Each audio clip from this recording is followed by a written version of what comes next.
First Alert weather forecast with meteorologist Jeff Desnoyers. Anytime you track that much severe weather, it's always sad to see the devastation. But what's going to be very difficult for the areas that were hit hard today is that they are going to have another round of severe weather tomorrow and again Friday. And I don't know when the National Weather Service is going to go do surveys because they're going to be busy for 3 straight days. And the rainfall could be in excess of 10 inches of rain for areas that have had tornado activity tonight. So big time severe weather outbreak for those areas. For us, we had a few storms earlier, but the headline today was how warm it is. If you walk outside right now, it feels like a summer night. Temperatures around 80 degrees. You got this strong southerly wind with a wind advisory in place until midnight.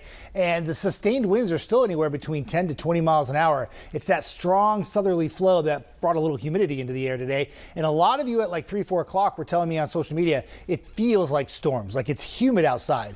One thing that we're missing though, we're capped. And what I mean by that is you just can't get those storms to fire up. We had a few earlier in northwest Alabama back when we were on air at 4 and 5, and we got this one little raindrop there, that little one cell, trying to develop there in western Colbert County. But for now, almost all the activity is off to our north and west, and it's mainly just cloudy for a good chunk of our Tennessee Valley. And here's the storms. This is where the severe weather is happening right now, all the way into Memphis and then back just west of Nashville. This extends down into Arkansas and northern Louisiana. It actually goes north as far as Michigan.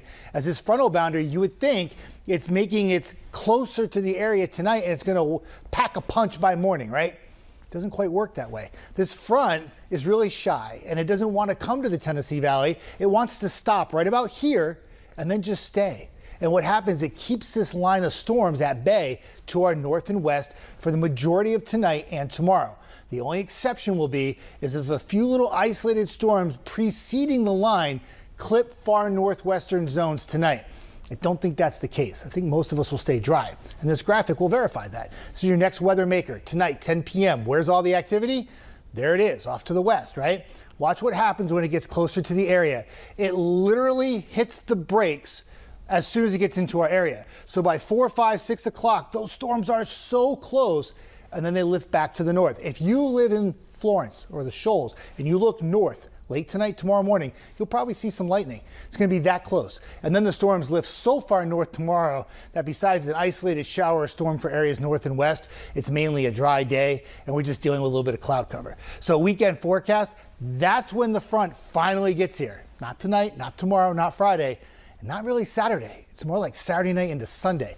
And that's when we get into our higher chance for showers and thunderstorms. Some of those storms could be strong, possibly severe, late Saturday night to Sunday. Still a little too far out to make that call, but stay with 48 for the very latest, and we will certainly keep you updated.